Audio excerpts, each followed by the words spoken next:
السلام علیکم ورحمۃ اللہ وبرکاتہ۔ سورہ آل عمران کی ہم آیت نمبر 161 سے سٹارٹ کر رہے ہیں اور 171 تک میرا ارادہ ہے انشاءاللہ ہم ٹرائی کریں گے۔ تو سب سے پہلے ایز یوزول ہم اس کی تلاوت سن لیتے ہیں۔ وما كان لنبي أن يغل ومن يغل يأت بما غل يوم القيامة ثم توفى كل نفس ما كسبت وهم لا يظلمون أفمن اتبع رضوان الله كمن باء بسخط من الله ومأواه جهنم وبئس المصير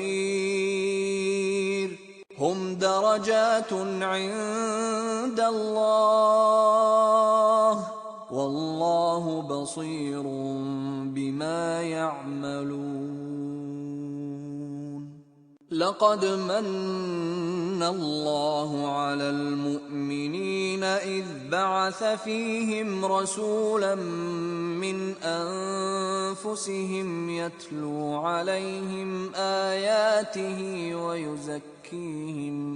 ويزكيهم ويعلمهم الكتاب والحكمة وإن كانوا من قبل لفي ضلال مبين أولما أصابتكم مصيبة قد أصبتم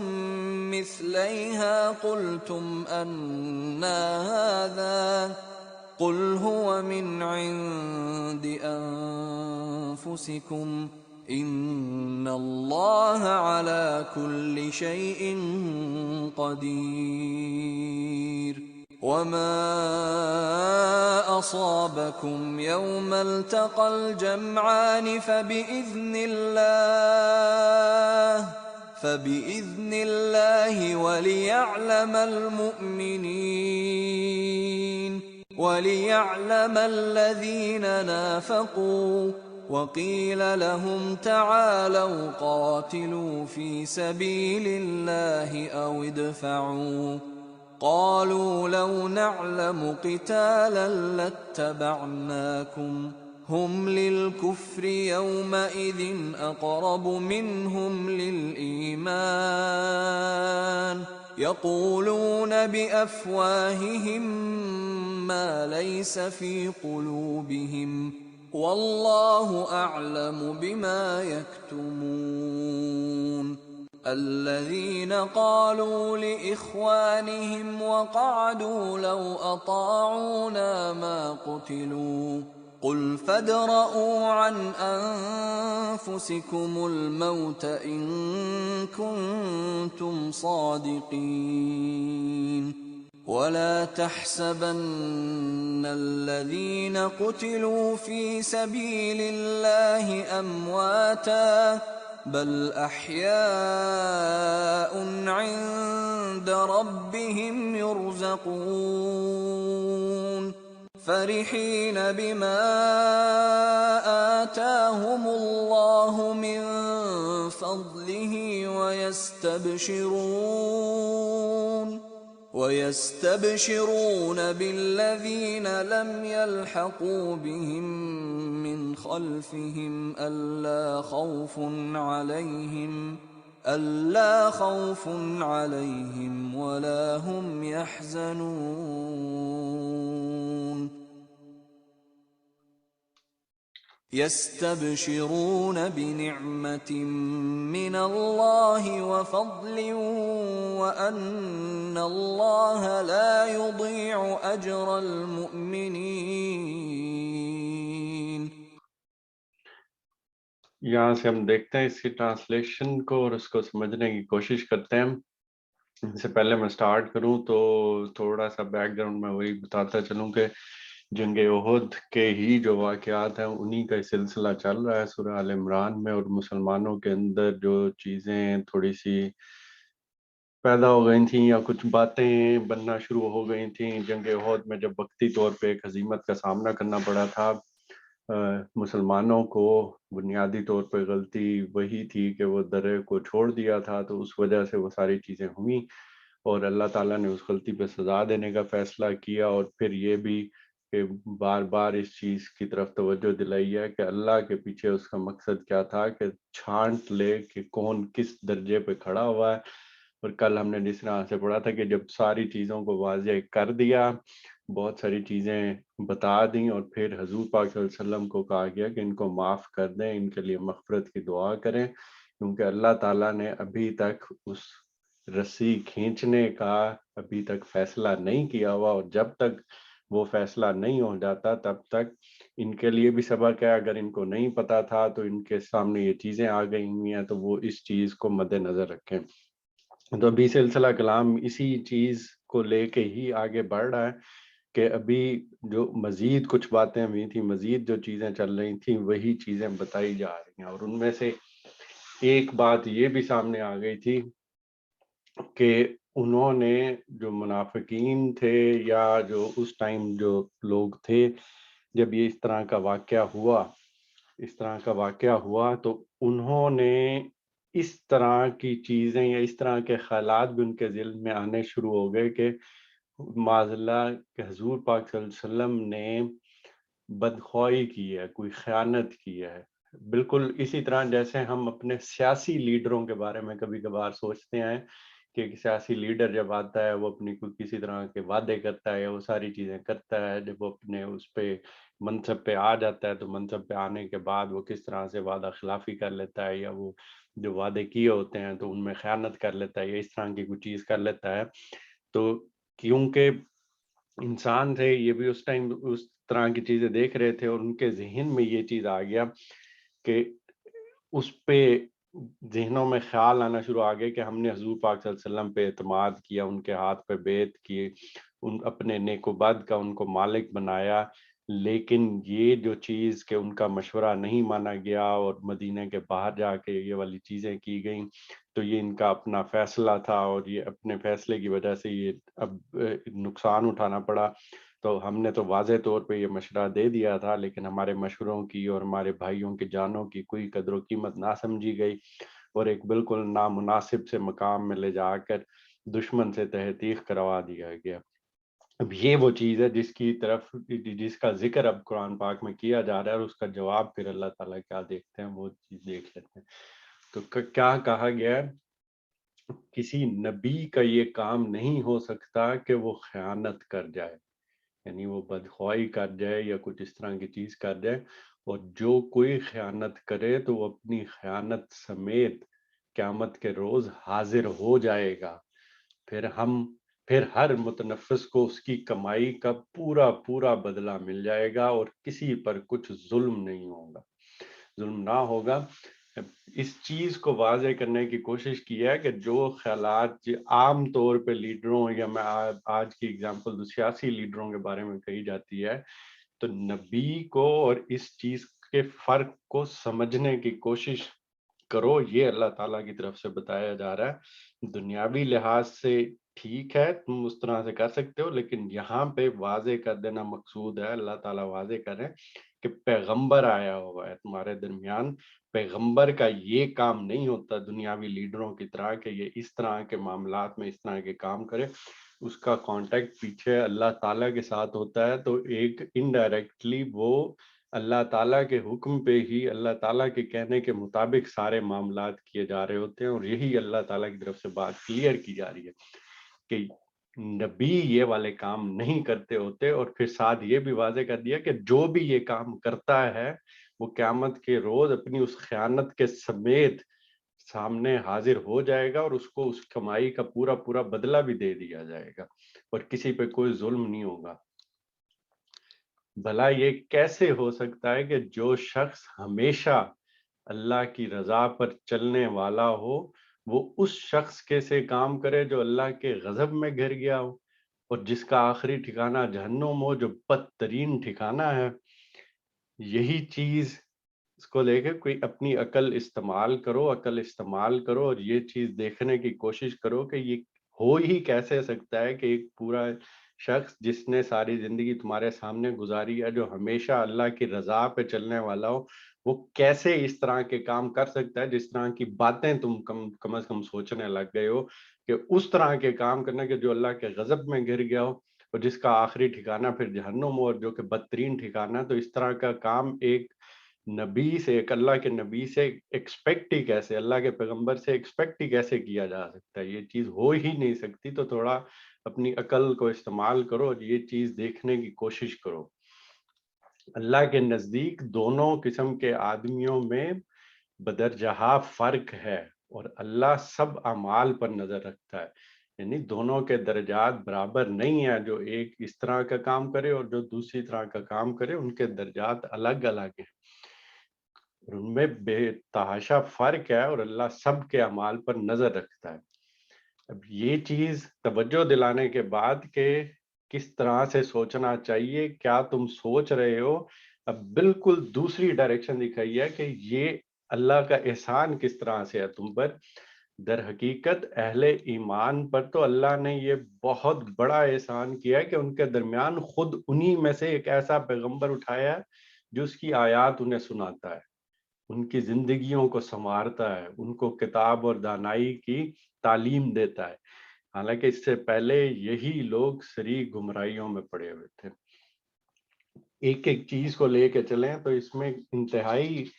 گہرائی میں اگر ہم جا کے دیکھنا شروع نہ بھی کریں تو اوپر اوپر سے دیکھیں کیا چیز بات کی جا رہی ہے. اس کی میں مثال دے دیتا ہوں. پہلی بات اللہ تعالیٰ کی طرف سے کیا کہی گئی ہے کہ یہ اللہ تعالیٰ کا تم پر بہت بڑا احسان ہے. ابھی تم یہ باتیں کر رہے ہو لیکن اصل میں یہ احسان ہے اللہ تعالیٰ کا کہ تمہارے اندر سے ایک ایسا پیغمبر اٹھایا ہے. اور اس کا مطلب کیا ہے، اس کی میں چھوٹی سی مثال دینے کی کوشش کروں کہ آج کے زمانے میں اگر ایک مثال کے طور پہ میں کرنے کی کوشش کروں کہ میں مثال کے طور پہ کہوں کہ ہم اخلاقی پستی میں گھرے ہوئے ہیں، ہم بھٹکے ہوئے ہیں، ہم اس طرح کی چیز میں کہ ہمیں صحیح ہدایت کا پتہ ہی نہیں چل رہا، اور اللہ تعالیٰ کا کتنا بڑا کرم ہوگا کہ ہماری اپنی ہی اسی معاشرے میں سے ایک ایسا پیغمبر آ جائے جس سے ہم کوئی اجنبیت نہ فیل کرتے ہوں، جسے جو دعوت جو وہ دے رہے ہوں وہ سمجھ سکیں، ہماری زبان میں ہو، ہمارے اندر سے وہ بڑے ہوں، ہمارے اندر ان کی زندگی ہمارے سامنے گزری ہو اور ہم ان سے بات کر سکتے ہوں، ہم اپنی چیزیں ان سے پوچھ سکتے ہوں، ہم ان کے ساتھ یہ ساری باتیں کلیریفائی کر سکتے ہوں، جو ذہنی الجھنے ہوں ہم ان کے ساتھ بات کر سکتے ہوں. کتنی بڑی نعمت ہوتی، کتنی بڑی نعمت ہوتی اور کتنا بڑا اللہ کا احسان ہوتا ہے کہ یہ پیغمبر اس طرح سے ہوتے. اب اسی مثال کو رکھیں کہ ان لوگوں کو یہ چیز بتائی جا رہی ہے کہ تم اس طرح کے ذہن میں خیالات لا رہے ہو، در حقیقت اللہ کا کتنا بڑا احسان ہے کہ یہ ایک رسول تمہارے اندر سے اٹھایا ہے تاکہ تمہارے اور ان کے درمیان کوئی اجنبیت نہ ہو. وہ جو دعوت دے رہے ہیں وہ اس کے درمیان میں رکاوٹ نہ بنے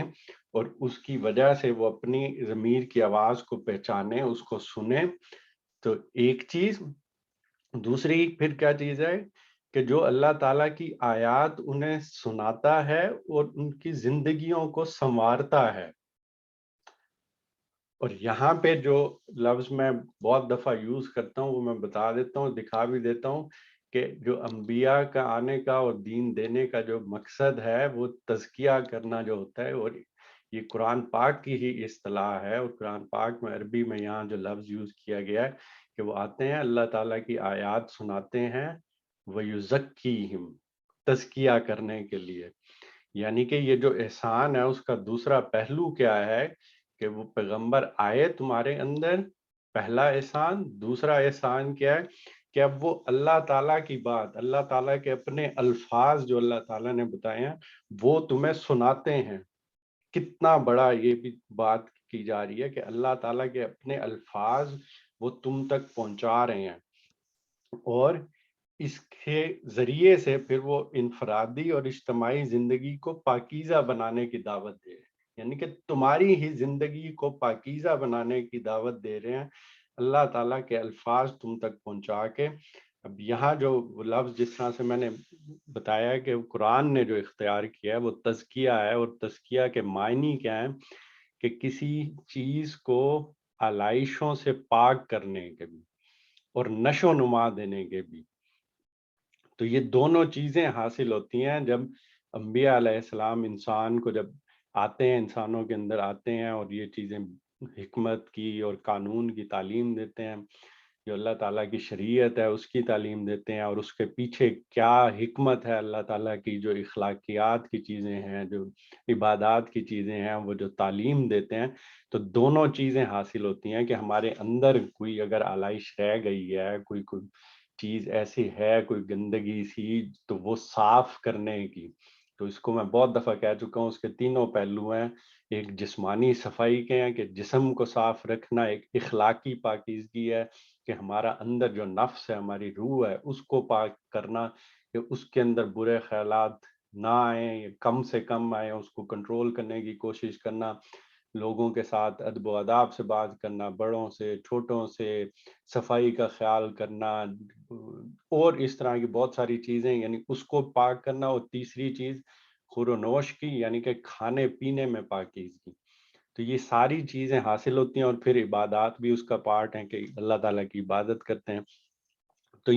نبی جو آئے ہیں یہ انسانوں میں آ کے، انہی لوگوں میں سے آ کے ان کو یہ تعلیم دے رہے ہیں، ان کو پاک کرنے کی کوشش کر رہے ہیں. یہ احسان کا دوسرا پہلو ہے.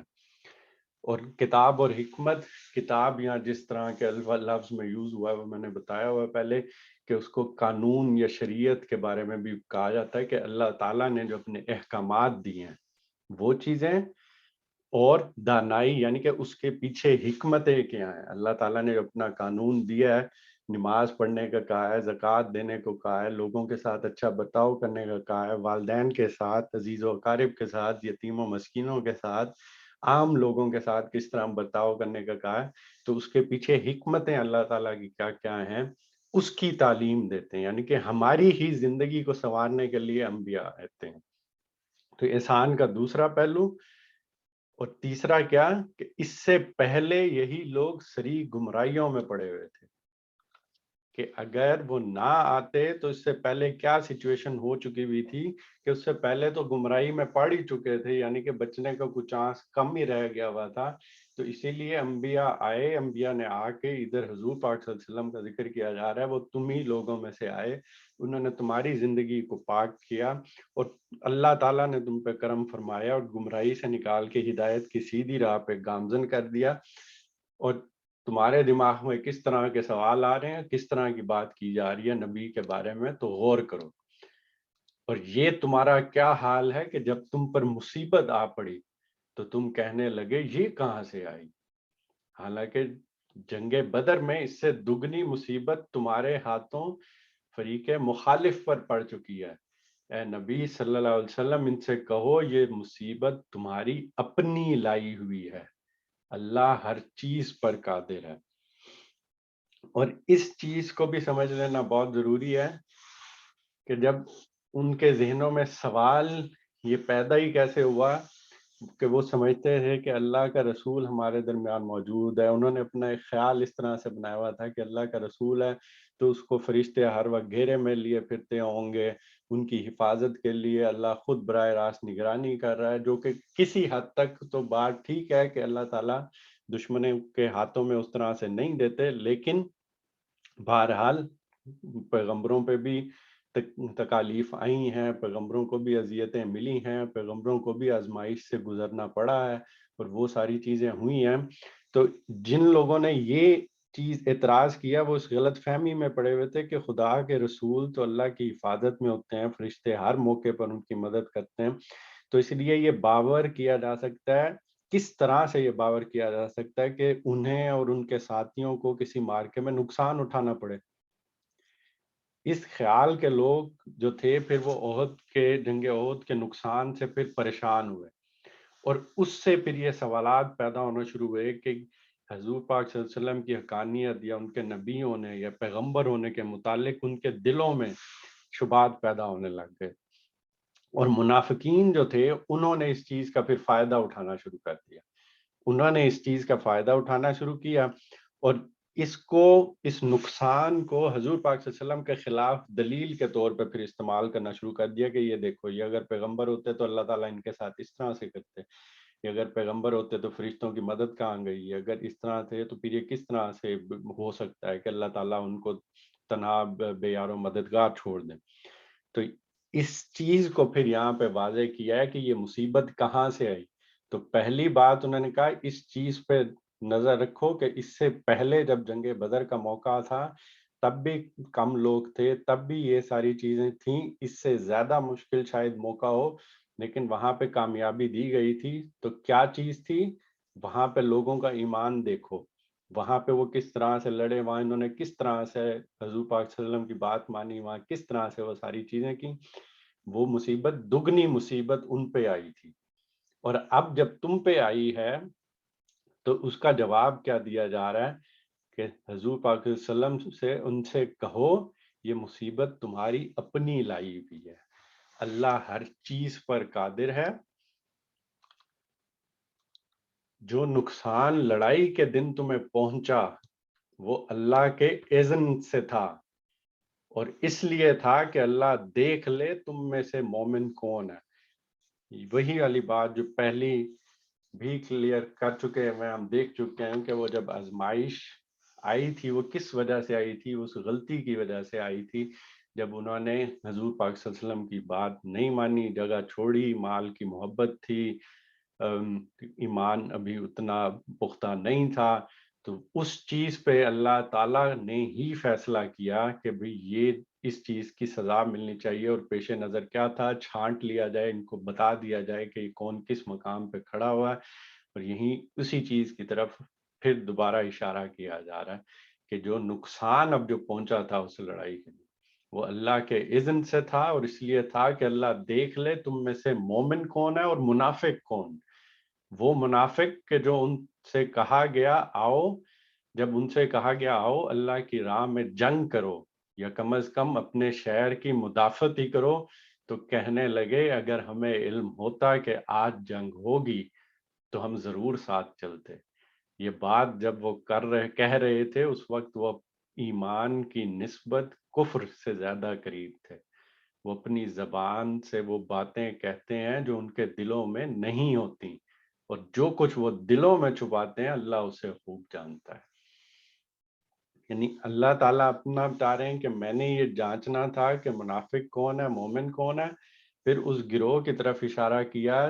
جن کے بارے میں پہلے یہ کہا گیا تھا کہ ان کے اندر اپنی کچھ کمزوریاں تھیں، شیطان ان پہ حاوی ہو گیا، انہوں نے ان منافقین کی بات مان لی اور مارکے میں حصہ ہی نہیں لیا اور واپس چلے گئے، اور ان کی طرف اشارہ کر کے کہا جا رہا ہے کہ جب ان سے کہا گیا، جب ان کو اس چیز کی طرف توجہ دلائی گئی، جب ان کو یہ بات کہی گئی کہ اللہ کی راہ میں جنگ کرو، یا کم از کم اگر اللہ پہ اتنا نہیں بھی رکھتے ایمان تو اپنے شہر کی کم از کم آ کے مدافعت تو کر لو، تو کیا کہا انہوں نے، اگر ہمیں علم ہوتا تو جنگ ہوگی تو ہم ضرور ساتھ چلتے۔ اب اللہ تعالیٰ نے ان کے دل کی بات کھولی ہے۔ اول یہ چیز کہ جب یہ چیز وہ کہہ رہے تھے تو ان کے ایمان کی کیا حالت تھی، تب اگر ایمان کو ایک طرف رکھا جائے، کفر کو دوسری طرف رکھا جائے، تو بیچ میں ان کے ایمان کی کیا حالت تھی کہ وہ کفر سے زیادہ قریب تھے، ایمان سے دور اور کفر سے زیادہ قریب تھے، اور جو اپنی زبان سے یعنی یہ جو کہہ رہے تھے کہ آج جنگ ہوگی تو ہم ضرور چلتے، وہ بات کہہ رہے ہیں جو ان کے دلوں میں نہیں ہے، جو ان کے دلوں میں کوئی اور بات تھی، اور جو کچھ ان کے دل میں تھا اللہ اسے خوب جانتا ہے۔ یہ وہی لوگ ہیں جو خود تو بیٹھے رہے اور ان کے جو بھائی بہن لڑنے گئے وہ مارے گئے، ان کے متعلق انہوں نے کہہ دیا اگر وہ ہماری بات مان لیتے تو نہ مارے جاتے۔ ان سے کہو اگر تم اپنے قول میں سچے ہو تو خود تمہاری موت جب آئے تو اسے ٹال کر دکھا دینا۔ اللہ سے معافی مانگنی چاہیے اس طرح کی، ہم لوگوں کو بھی جب اس طرح کے خیالات ہیں یا کوئی چیز کرنے کے لیے ہم یہ کر لیتے تو یہ ہو جاتا، یہ کر لیتے تو یہ ہو جاتا، اپنی طرف سے انسان تدبیر کرے، تدبیر کرنے کے بعد جو بھی ہوتا ہے وہ اللہ کے اذن سے ہوتا ہے، اس کو ہم بات کل بھی تھوڑا سا ذکر کیا تھا.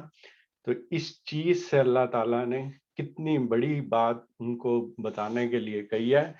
کہ یہ وہ منافق لوگ تھے کہ خود تو خود گئے نہیں جنگ لڑنے اللہ کی راہ میں، تاکہ یہ بھی کہا گیا کہ بھئی چلو اپنے شہر کی مدافعت کے لیے ہی آ جاؤ، تب بھی بات اوپر سے بنا دی، دل میں دوسری بات تھی. اور پھر یہ نہیں، اب جب نقصان ہوا یا وقتی ہزیمت کا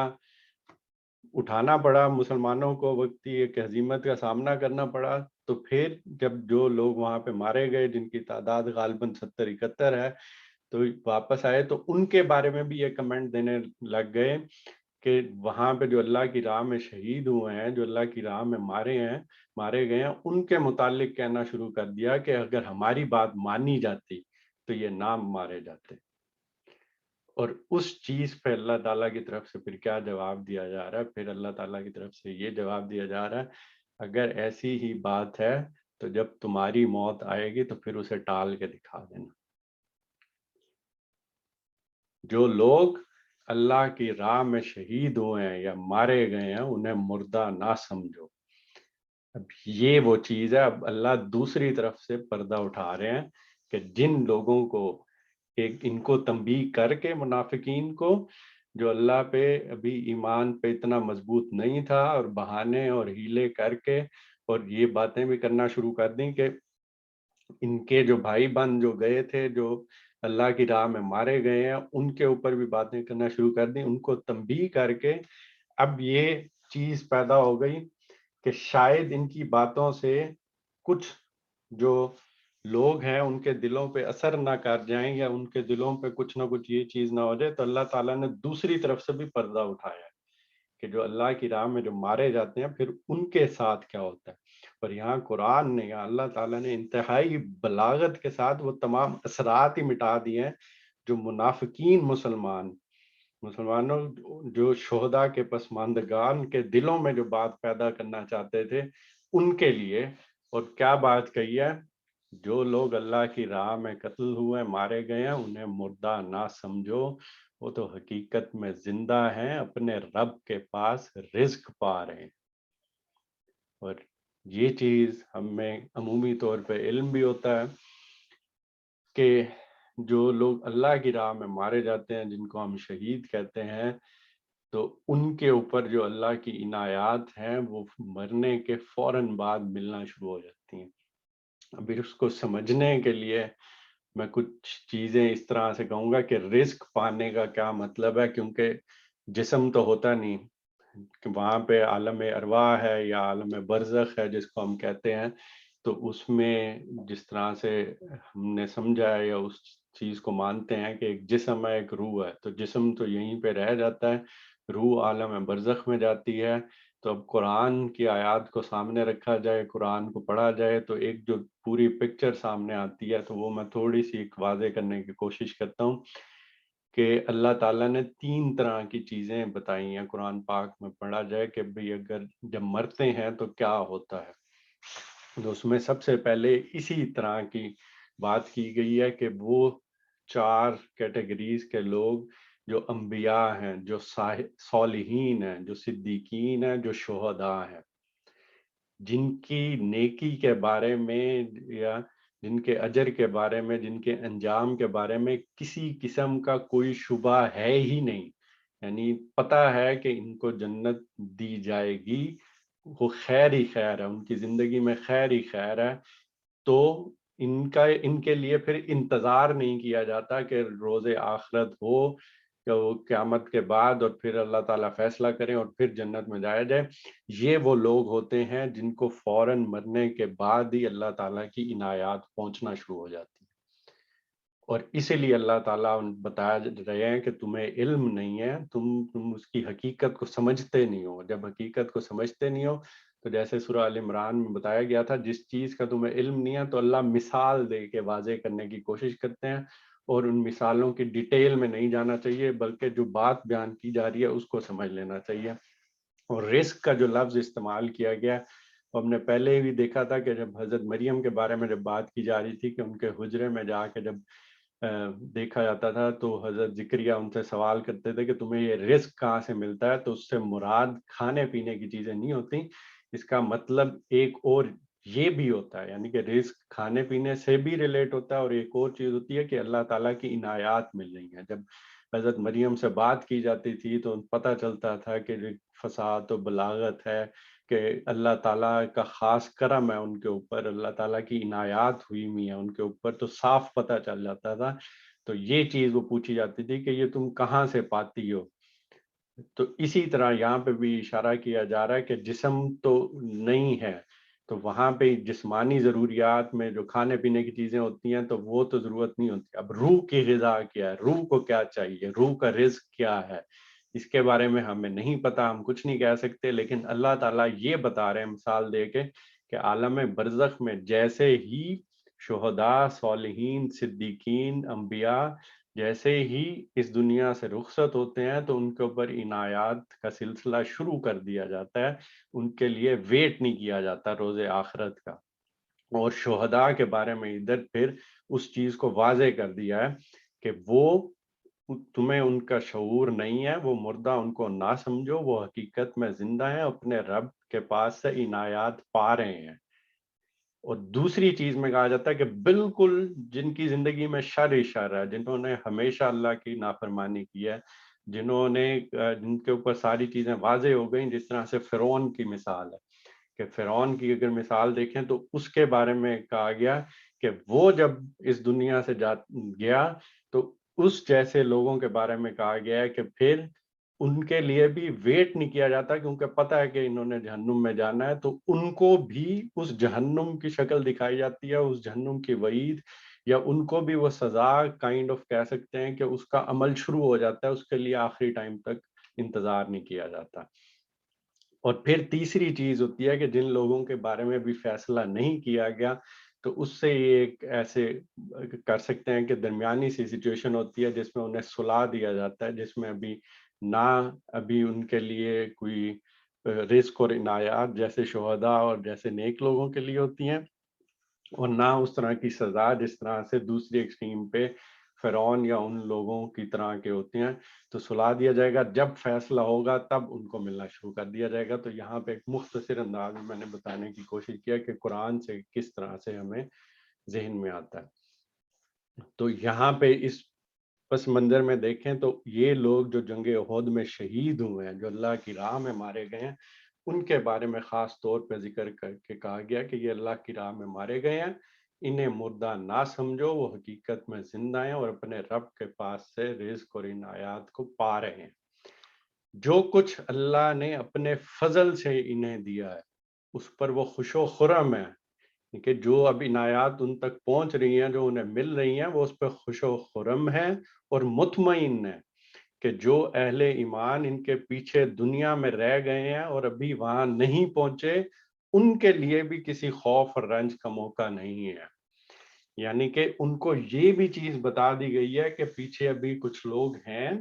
جو ابھی اللہ کی راہ میں نہیں مارے گئے، ابھی آگے مار کے آئیں گے، ابھی آگے جنگ آئیں گے، اللہ کی راہ میں مارے جائیں گے، یا اللہ کی راہ میں اپنی زندگی صرف کر دیں گے وہی نیک لوگ جن کے بارے میں نے اشارہ تھوڑا سا دیا ہے۔ تو ان کے بارے میں بشارت بھی ان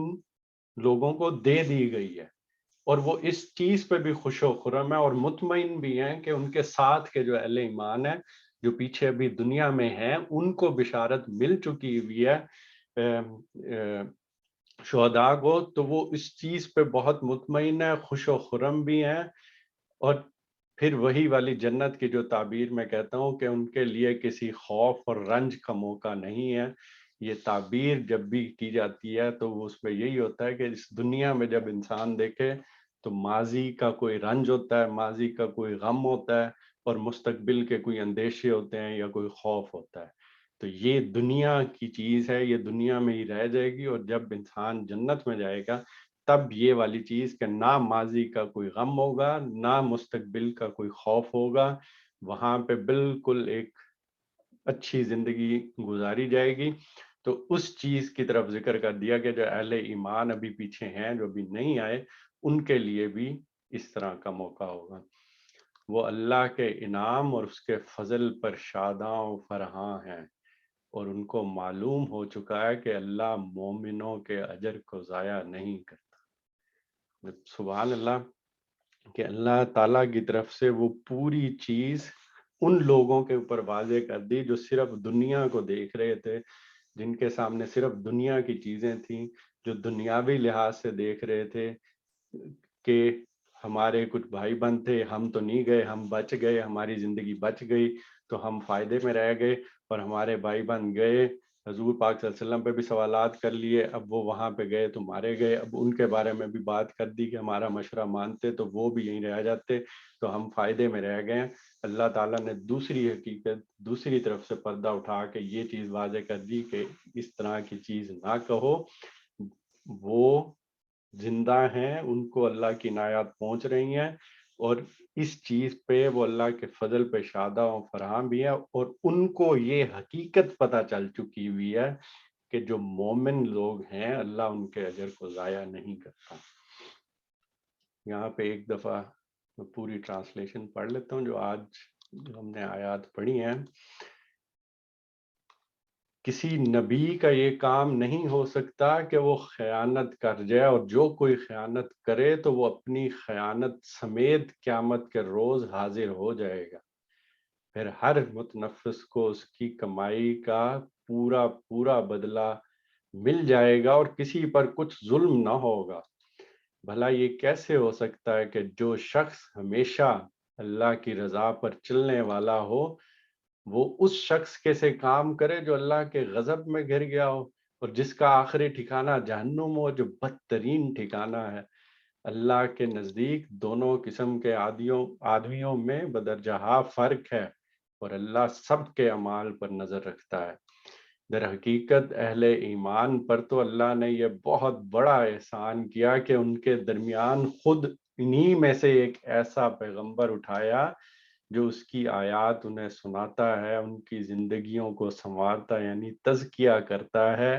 اور ان کو کتاب یعنی اللہ کے جو قانون اور اللہ کی شریعت اور دانائی کہ اس کے پیچھے کیا حکمتیں ہیں اس کی تعلیم دیتا ہے۔ حالانکہ اس سے پہلے یہی لوگ سری گمراہیوں میں پڑے ہوئے تھے، اور یہ تمہارا کیا حال ہے کہ جب تم پر مصیبت آ پڑی تو تم کہنے لگے یہ کہاں سے آئی، حالانکہ جنگ بدر میں اس سے دگنی مصیبت تمہارے ہاتھوں فریق مخالف پر پڑ چکی ہے۔ اے نبی صلی اللہ علیہ وسلم ان سے کہو یہ مصیبت تمہاری اپنی لائی ہوئی ہے، اللہ ہر چیز پر قادر ہے۔ جو نقصان لڑائی کے دن تمہیں پہنچا وہ اللہ کے اذن سے تھا، اور اس لیے تھا کہ اللہ دیکھ لے تم میں سے مومن کون ہے اور منافق کون۔ وہ منافق کہ جب ان سے کہا گیا آؤ اللہ کی راہ میں جنگ کرو یا کم از کم اپنے شہر کی مدافعت ہی کرو، تو کہنے لگے اگر ہمیں علم ہوتا کہ آج جنگ ہوگی تو ہم ضرور ساتھ چلتے۔ یہ بات جب وہ کہہ رہے تھے اس وقت وہ ایمان کی نسبت کفر سے زیادہ قریب تھے۔ وہ اپنی زبانوں سے وہ باتیں کہتے ہیں جو ان کے دلوں میں نہیں ہوتی، اور جو کچھ وہ اپنے دلوں میں چھپاتے ہیں اللہ اسے خوب جانتا ہے۔ یہ وہی لوگ ہیں جو خود تو بیٹھے رہے اور ان کے جو بھائی بہن لڑنے گئے اور مارے گئے ان کے متعلق انہوں نے کہہ دیا کہ اگر وہ ہماری بات مان لیتے تو نہ مارے جاتے۔ ان سے کہو اگر تم اپنے قول میں سچے ہو تو خود تمہاری موت جب آئے تو اسے ٹال کر دکھا دینا۔ جو لوگ اللہ کی راہ میں قتل ہوئے ہیں، مارے گئے ہیں، انہیں مردہ نہ سمجھو، وہ تو حقیقت میں زندہ ہیں، اپنے رب کے پاس رزق پا رہے ہیں۔ جو کچھ اللہ نے اپنے فضل سے انہیں دیا ہے اس پر خوش و خرم ہے، اور مطمئن ہے کہ جو اہل ایمان ان کے پیچھے دنیا میں رہ گئے ہیں اور ابھی وہاں نہیں پہنچے، ان کے لیے بھی کسی خوف اور رنج کا موقع نہیں ہے۔ وہ اللہ کے انعام اور اس کے فضل پر شاداں و فرحاں ہے، ان کو معلوم ہو چکا ہے کہ اللہ مومنوں کے اجر کو ضائع نہیں کرتا۔ اللہ تعالیٰ سے دعا ہے کہ ہمیں بھی اپنی پوری زندگی ان کاموں کی طرف لگائے رکھنے کی توفیق دے جس سے اللہ ہم سے راضی ہو جائے، اور اللہ ہمیں بھی اس طرح کا مقام عطا فرما دے، ہمارے اعمال اتنے اچھے کر دے کہ ہم بھی جب دنیا سے رخصت ہوں تبھی ہمیں وہ اللہ کی برکتیں ملنا شروع ہو جائیں، وہ عنایات ملنا شروع ہو جائیں جو اللہ تعالیٰ نے اپنے نیک لوگوں کے لیے، جو شہداء کے لیے، جو صالحین کے لیے، جو صدیقین کے لیے، جو انبیاء کے لیے چنی ہوئی ہیں۔ اللہ ہمیں اپنی زندگیوں کو بھی اسی طرح سنوارنے کی توفیق دے دے، آمین۔ یہاں پہ ہم اپنے سیشن کا اختتام کرتے ہیں۔